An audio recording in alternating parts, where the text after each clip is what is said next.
오늘 주신 말씀의 제목은 범사에 기한이 있고 라는 제목입니다. 지금까지 저와 여러분이 아는 상식선에서 세계 최고의 부자가 남긴 말입니다. 세상을 가장 영화롭게 살았던 사람이 남긴 말, 그분은 우리가 말하기를 지혜의 왕이라고 말합니다. 그분을 우리는 솔로몬이라고 말합니다. 과연 그가 누린 영광은, 번영은 어떤 것인가? 전도서 2장 4절에 보면 나의 사업을 크게 하였노라. 내가 나를 위하여 집들을 지었습니다. 포도원도 일구었습니다. 열왕기상 7장 1절에 보면 솔로몬 지혜왕 그가 자기의 왕궁을 13년에 걸쳐서 건축합니다. 그리고 모든 것을 다 준공하였느니라. 이때에 이 많은 공사를 위하여 짐 나르는 사람이 7만 명이 되었습니다. 그리고 돌로 건축을 하기 위하여 산에서 돌을 다듬은 자가 8만 명이나 되었습니다. 작업의 감독자가 3천 명이나 되었고, 솔로몬은 자기 집을 값비싼 재료로 무려 13년에 걸쳐서 지은 것입니다. 그리고 그는 그뿐만 아니라 아내들을 위해서도 건축했습니다. 이때 그의 최고의 부자, 최고의 번영을 누린 그 사람의 마지막 남긴 말은 무엇일까라는 것입니다. 아마도 나 완전 행복해 라고 하지 않았을까? 그럴 수 있지. 그런데 그가 전도서 1장 2절에서 이렇게 말합니다. 전도자가 이르되 헛되고 헛되며 헛되고 헛되니 모든 것이 헛되도다. 인생을 다 산 뒤에 오늘 말씀을 공부하고 듣는다면 어쩌면 너무 늦을 수가 있습니다. 오늘 이 시간 지혜자의 말씀 묵상하면서 가치 있는 저와 여러분 되기를 주의 이름으로 축원합니다. 첫 번째, 인생의 진리입니다. 우리 1절 같이 한번 읽습니다. 시작. 범사에 기한이 있고 천하 만사가 다 때가 있나니.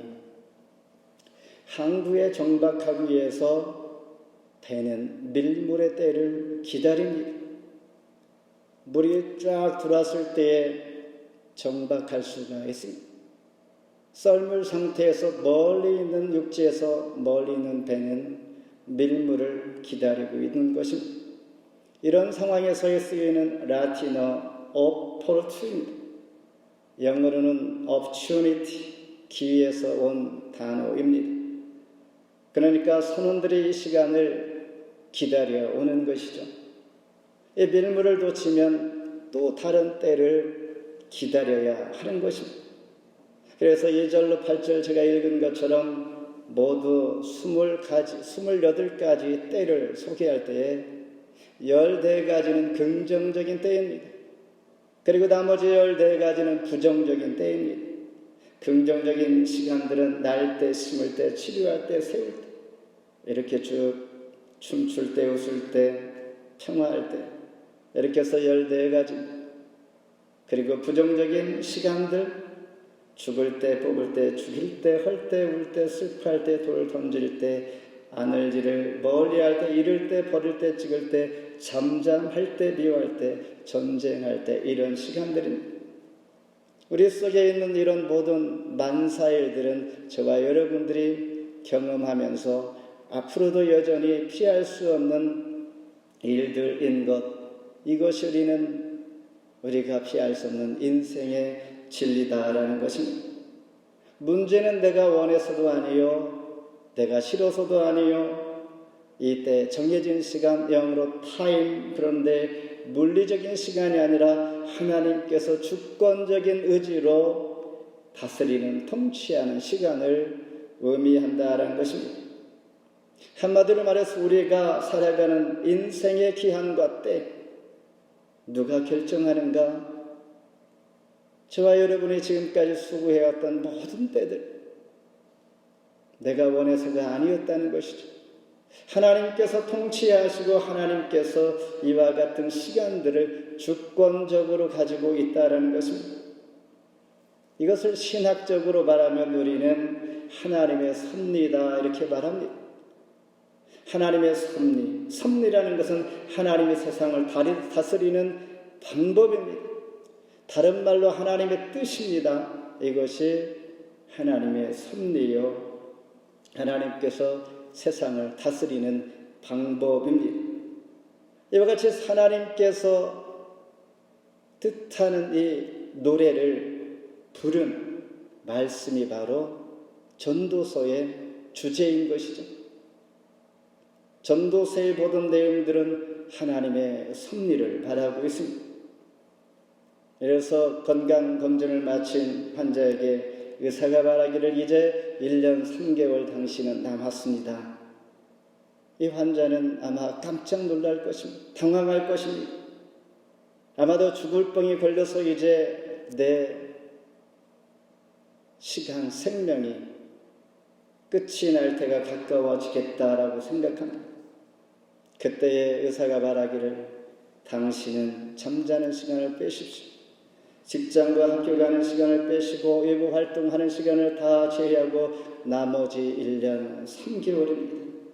이분이 몇 살 때에 검진을 받았는지 모르겠지만 이런 시간들 다 빼고 나면 1년 3개월이 남았는데 그 시간은 여러분, 당신이 가족과 함께 보낼 수 있는 시간입니다. 이렇게 말합니다.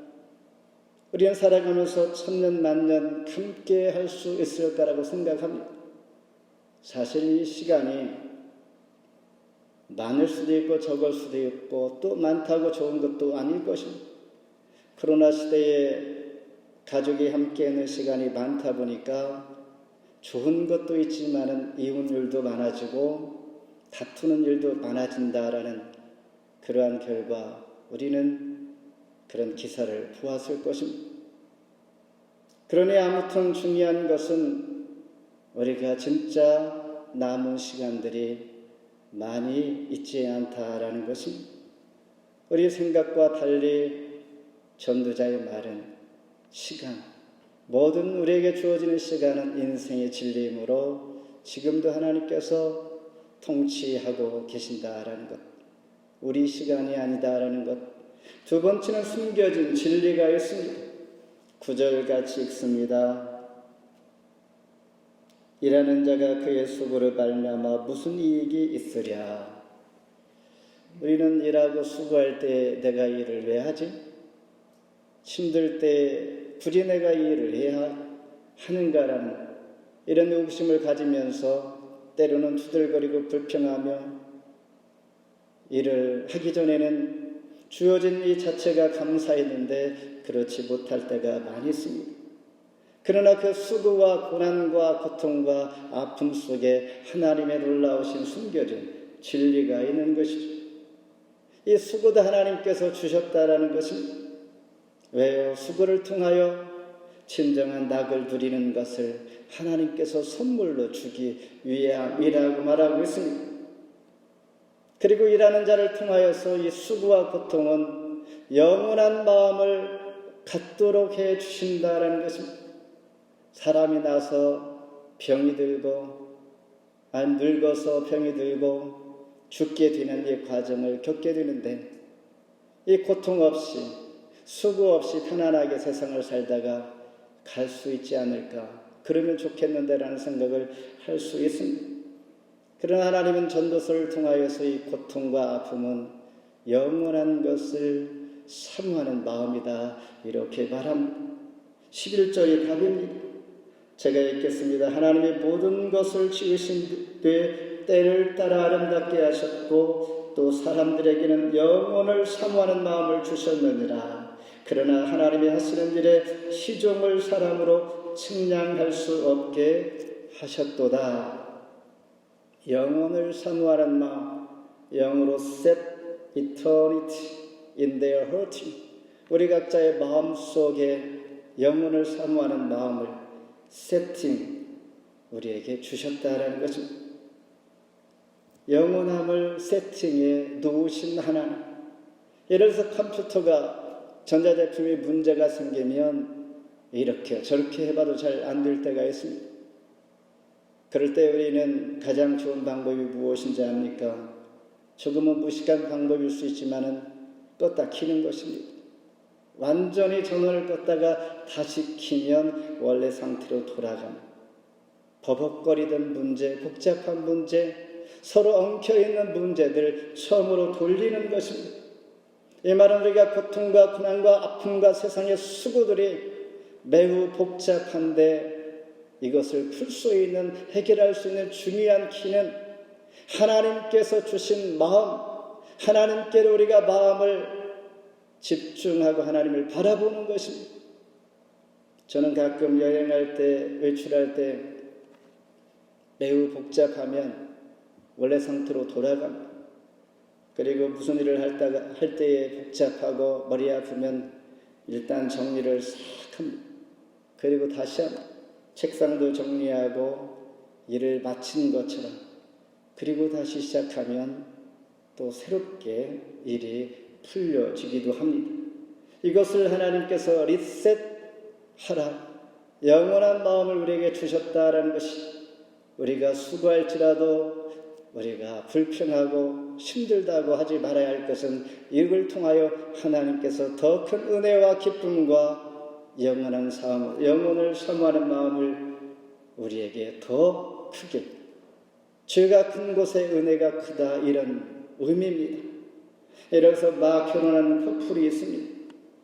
이 커플은 주변 보니까 매일매일 싸우는 부부가 있습니다. 이런 분들을 보면서 우리는 알아야지라고 해야 되는데 오히려 결혼을 한다는 것이죠. 결혼한다는 것은 저분들처럼 내가 살지 않냐고, 우리는 정말 완벽한 가정을 꾸려서 싸우지 아니하고 행복한 부부 가정을 만들 것이다 라는 결심인 것이죠.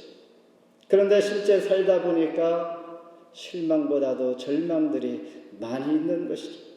그것이 현실이고, 현실로 다가오면 아차 하면서 우리가 그래, 그것은 꿈이었었고 이상했었고 현실은 그게 아니지라는 것을 이제 우리는 경험하게 됩니다. 이것은 바로 우리가 그 자리에서 안주하지 아니하고 우리의 삶의 현실이 행복이요 만족이 아니라 영원한 것을 사모하게 하시는 이 마음, 이것이 바로 하나님께서 우리에게 주시는 일상 속에서의 영혼을 사모하게 하는 숨겨진 진리인 것입니다. 그러면서 우리는 그 자리에서 안주하지 아니하고 하나님을 늘 바라볼 줄 알아야 합니다. 예를 들어서 태아가 어머니 뱃속에서 10개월이 되었는데, 지금은 코로나 시대요, 나가면 복잡하고 생명의 위협이 있으니 내가 더 있어야지 편안하게, 그런 생각을 할 수도 있겠죠. 그런데 그렇게 계획하고 생각한다고 있을 수가 있는가? 아닙니다. 이처럼 우리가 세상을 살면서 내가 정말 행복해, 가진 것 다 있고 내가 부족한 것이 없지, 이 땅을 수백 년 많은 세월 동안 내가 살아야지, 살 수 있는 것이 아니다는 것, 하나님께 정한 때가 있다는 것입니다. 가을 추수 때가 되면 열매가 맺혀지고 그 추수가 그대로 있지 아니하고 농부는 어떻게 행동합니까? 낫을 들고 가을 추수 때가 되면 행동으로 옮긴다는 것입니다. 이처럼 우리가 살아가면서 우리가 뜻하지 않게 맞이하는 일들, 하나님께서 때가 되었으니 하나님께서 행동으로 옮기게 할 때가 있다라는 것입니다. 이 땅에서 영원한 것이 아니다라는 것, 50을 살든 60을 살든 1000년을 살든 오래 살면 좋겠지만은 사실은 의미가 없는 것입니다. 중요한 것은 죽은 후에 영원한 하나님의 천국이 우리 앞에 있는가, 이것이 중요하다는 것이죠. 좀 더 살고 더 건강하게 행복하게 좋은데 하나님께서 중요한 하나님의 진리, 영혼을 사모하는 이 마음, 갈라디아서 4장 6절에 하나님이 그 아들의 영을 우리 마음 가운데 보내사 아빠, 아버지라 부르게 하시느니라.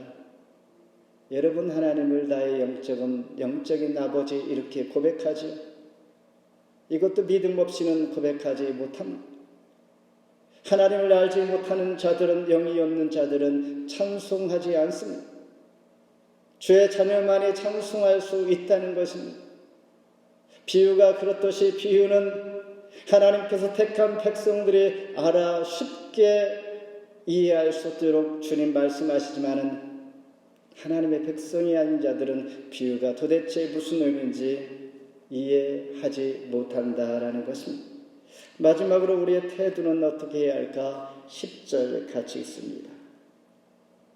하나님의 인생들에게 도구를 주사 애쓰게 하신 것을 내가 보았노라. 내가 보았다라는 것. 마태복음 25장에 보면 달란트 비유가 있습니다. 1달란트, 2달란트, 5달란트 받은 종들. 그러나 종은 주인은 언젠가 와서 다시 셈하게 됩니다. 계산한다는 것입니다. 내가 너희들에게 준 것 이제 얼마나 남겼는지 다시 한번 우리 셈해 보자. 그런데 2달란트, 5달란트 받은 자들은 각각 배를 남겼습니다. 그러니까 우리 각자는 믿음에 따라서 1달란트, 2달란트, 5달란트 많이 가진 사람 우리가 부러워할 것이 없습니다. 다 똑같습니다. 다 똑같은데 중요한 것은 하나님께서 나에게 주신 분깃을 얼마나 남기는가, 이것이 중요합니다. 1달란트를 받은 사람은 어떻게 합니까? 그는 남기지 않았습니다. 2달란트, 5달란트, 1달란트 모두가 열심히 살았습니다. 장사하여 배를 남겼는데 1달란트 받은 종도 열심히 살았습니다. 그러니까 우리가 열심히 수고하며 살았습니다 라고 하는 의미가 과연 중요할까라는 것을 생각해 볼 필요가 있습니다. 지나간 세월들 많은 것을 남기며 열심히 살았습니다. 그런데 주인과 관계가 무슨 관계가 있는가라는 것이 중요합니다. 주인과 무관하다면 아무리 수고하여도 의미가 없는 것입니다. 지나온 세월들 하나님과 무슨 관계에 있었는가? 하나님께서 나에게 주신 때 무엇을 나는 준비했고 남겼는가? 하나님을 위해서 시간을 투자하고 섬기고 하나님을 위해서 눈물로 기도하며 무릎 꿇었던 하나님 나라를 위하여 그런 시간과 그런 수고가 나에게 필요하다는 것입니다. 저는 젊었을 때 이런 생각을 했습니다. 어느 때는 일주일에 교회를 11번까지 갔더라고요. 한국에서 일주일에 11번. 저는 할 수만 있으면 많이 가려고 했습니다. 일주일에 한 번 가면 1년 말씀 들어야 52번 들었습니다. 그런데 남보다 더 많이 더 말씀을 듣고 예배하기 위해서 내가 3배로 가면 1년 신앙생활 할 때 3년 신앙생활한 그런 은혜를 얻게 되는 이런 생각을 했습니다. 어쩌면 어리석을 수도 있지만은 그런 신앙들이 저와 여러분 과거에 그런 신앙관 가지고 살았으리라 저는 믿으면서 하나님께서 우리에게 주시는 요구하시는 것 나와 무슨 의미가 있는가? 하나님은 열매를 요구하십니다. 마태복음 21장 19절에 예수님이 예루살렘으로 들어가실 때에 무화과 열매를 요구했습니다. 무화과담 아래서 돈이 잎사귀만 있는 것이었습니다. 예수님께서 원하시는 것은 무화과 열매를 먹고 싶었던 것입니다. 그런데 재미있는 것은 마가복음 11장에 가면 동일한 내용인데 무화과 때가 아니다 라고 성경이 말하고 있습니다. 무엇을 의미합니까? 예수님께서 무화과 때가 아닌데 무화과를 찾았다는 것, 그리고 열매가 없으니 잎만 무성하니 저주하여 그 나무가 말라버렸습니다. 예수님께서 모순된 말씀을 지금 하고 있는 것이 아닙니다. 이 말의 의미는 주인이 찾을 때에 준비된 마음으로 있어라라는 뜻입니다. 찾을 때 열매를 낼 수 있는 이 마음, 그런 무화과 나무, 때가 아니지만은 내가 배고플 때에 그래 나는 배고프지만은 저 때가 안 비어서 내가 그렇지 라고 하지 않습니다. 때가 안 비었지만은 배고플 사람에게는 무엇인가 먹을 게 있어야 한다는 것입니다. 주인이 찾을 때도 마찬가지입니다. 오늘 저와 여러분이 신앙생활을 하면서 주인이 찾아와 내가 너에게 이것을 부탁하고 싶은데, 이것을 내가 말하고 싶은데 할 때 내가 준비되어 있는가, 이 부분을 하나님 요구하시는 것입니다. 그러면서 우리는 열매를 늘 준비해야 합니다. 은혜의 때를 그래서 우리는 붙잡아야 합니다. 고린도서 6장 1절에 하나님의 은혜를 헛되이 받지 말라. 하나님의 은혜의 때, 지금 우리가 중요한 것, 시간이 많고 적고 어떤 때보다도 사실은 은혜의 때 우리가 은혜를 입고 늘 깨어있는 이 삶을 전도서 기자는 우리에게 말씀하시고 있는 것입니다. 누가복음 19장에 보면 세리장 삭개오가 있습니다. 유대인들이 가장 싫어하는 사람이죠. 동족들에게 혈세를 강요해서 어렵게 만드는 세금 착취하시는 분, 그는 부자였습니다. 그러나 외로운 사람이었습니다. 알아주는 사람이 없고 자기를 좋아하는 사람이 없었다는 것입니다. 가진 것은 많이 있고 자기의 번세와 사회적인 지위가 있을지는 모르겠으나 그런 마음이 공허했던 것 같습니다. 그래서 많은 무리들과 함께 있는 예수님을 바라보기 위해서 키가 작은 그는 뽕나무에 올라 예수님과 아이 컨택이 되었던 것입니다. 그때 주님께서는 그에게 삭개오야 뽕나무에서 내려오라, 내가 오늘 너희 집에 유하리라. 이 말씀은 예수님께서 그에게 지금 은혜가 임했다라는 말씀입니다. 마가복음 10장 소경 바디메오 이야기도 마찬가지입니다. 주님이 허다한 무리와 함께 여리고에서 나가실 때 다윗의 자손 예수여 나를 불쌍히 여겨 주시옵소서. Have mercy on me. 그는 마지막 기력을 다하여 주님을 부릅니다. 아마 이곳을 주님 떠나면 그는 영원히 죽을 때까지 안진뱅이 소경의 모습으로 살아가는, 구걸이나 하면서 길거리에 앉아 살아갈 인생인데, 주님의 제자들이 말릴지라도 아닙니다. 나의 마지막 찬스, 그는 기필코 주의 이름을 부르며 은혜를 입은 자입니다. 이것이 그에게는 최선의 때였던 것입니다. 오늘 우리에게 주시는 메시지는 그러기 위하여 우리는 은혜의 때를 늘 기억하면서 놓치지 않아야 합니다.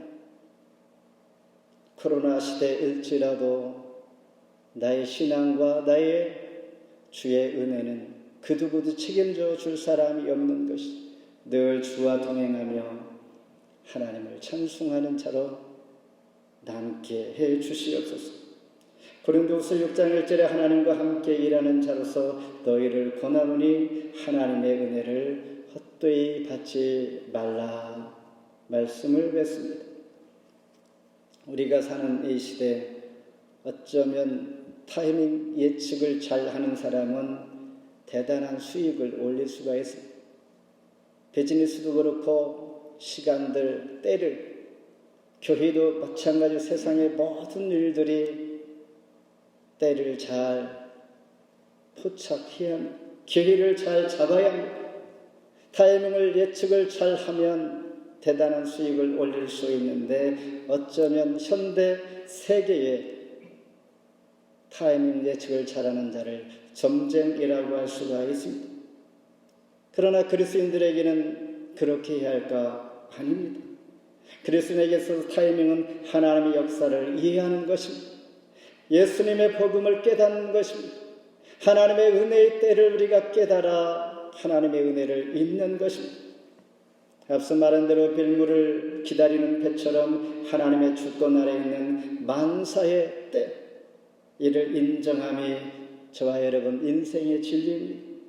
때로 수고와 아픔과 절망과 복잡한 문제 있을 때에 이것은 하나님께서 영혼을 사모하는 마음을 주시기 위함이기 때문에 너무나 편하게 살려고 하지 말라는 것입니다. 너무나 안일하게 안주하면서 좋은 것만 찾지 아니하고 때로는 고생도 필요하고 고통도 아픔도 있는 자가 더 큰 하나님의 은혜를 구하며 하나님의 천국을 소망하게 됩니다. 내가 편안할 때 이런 두려움이 있을 때가 있습니다. 내가 이렇게 편하게 지내는 거 정말 하나님께서 어느 날 갑자기 어떤 일을 덜컹 일어나게 하신다면 내가 정말 견딜 수 있을까? 이런 두려움이 있을 때가 있습니다. 지금 고통과 아픔 가운데 있다면 이보다 더 아프겠는가 하는 소망이 사실 있습니다. 그러나 적당히 어려움과 고난과 갈급함이 있을 때가 사실은 가장 행복한 것입니다. 하나님께서 우리에게 그 마음을 셋해 주셨다는 것입니다. 이것이 하나님께서 주시는 숨겨진 진리입니다. 충성과 열심, 하나님께서 나를 보실 때 그것이 정말 하나님께는 어떠한 관계가 있는가, 내가 주를 위한 것인가, 하는 모든 일들이 하나님과 무슨 관계가 있는가, 하나님 나에게 열매를 요구한다면 나는 지금 준비되었습니다. 하나님 부르신다면 그래도 하나님 최선을 다하여 이렇게 주를 위해서 살았습니다 라는 준비의 마음이 우리에게 있어야 한다라는 것입니다. 그럼에도 불구하고 우리는 하나님의 때 타이밍을 맞추기가 쉽지 않습니다. 그렇다고 우리는 다 포기하고 내려놓는 것이 아닙니다. 참새 한 마리도 떨어지는 것을 하나님 허락지 아니하면 떨어지지 않는다 하였으니 오늘 우리가 주의 뜻대로 살려고 하는 자에게 하나님 무관심으로 놔두지 않습니다. 가시밭길을 보낼 때, 돌짝밭길 갈 때 하나님은 가죽신을 신겨주시고 우리에게 안보해 주시며 그래 수고했다. 그 수고가 나를 사랑하며 천국을 침노하는 그 마음 갖게 했지 그것이 너에게 유익 아니었느냐라고 하실 때 그렇습니다. 그게 유익이었었고 차라리 앞으로 그럴지라도 감내하면서 하나님 감사하면서 찬송할 수 있으니 감사합니다. 지금까지 나의 발걸음을 인도하신 주님, 지금도 장래에도 그럴 줄 믿습니다. 전적으로 하나님 앞에 신뢰하는 것, 그럴 때 우리는 은혜를 헛되이 받지 않는 자가 될 줄 믿습니다. 역대하 20장에 보면 유다 여호사밧 왕은 모압과 암몬 마온의 연합군 앞에서 대적할 능력이 없으니 어떻게 합니까? 오 주여, 나는 오직 주만 바라보나이다. 이런 마음, 이런 고백을 하나님 기다리시는 것이 얼마나 아름다운 고백입니까? 주님을 의지하니 주님께서 책임져 주실 것이요, 잘 되는 것도 감사요, 못 되는 것도 하나님께서 책임져 주시니 감사의 결과를 낳게 된다는 것. 부유케도 마시고 가난케도 마시고 우리 있는 모든 것 걸을 수 있으니 감사하고 볼 수 있으니 감사하며 들을 수 있고 예배할 수 있으니 감사, 이 자체만으로 우리는 하나님을 찬송하게 동력한데 하나님 왜 이것밖에 되지 않습니까? 이게 무엇입니까? 더 하면서 우리는 하나님을 마음 아프게 할 때가 있지 않은가? 하나님은 여전히 우리를 인도하시고 벌써 9월 말 가을이 깊어지는 시대, 주님은 우리를 위해서 일하시고 역사하시네 우리는 또한 여기까지 인도하신 하나님을 찬송하며 여전히 우리 신앙을 붙잡고 나아가는 저와 여러분 되기를 주 이름으로 축원합니다. 하나님 감사합니다. 모든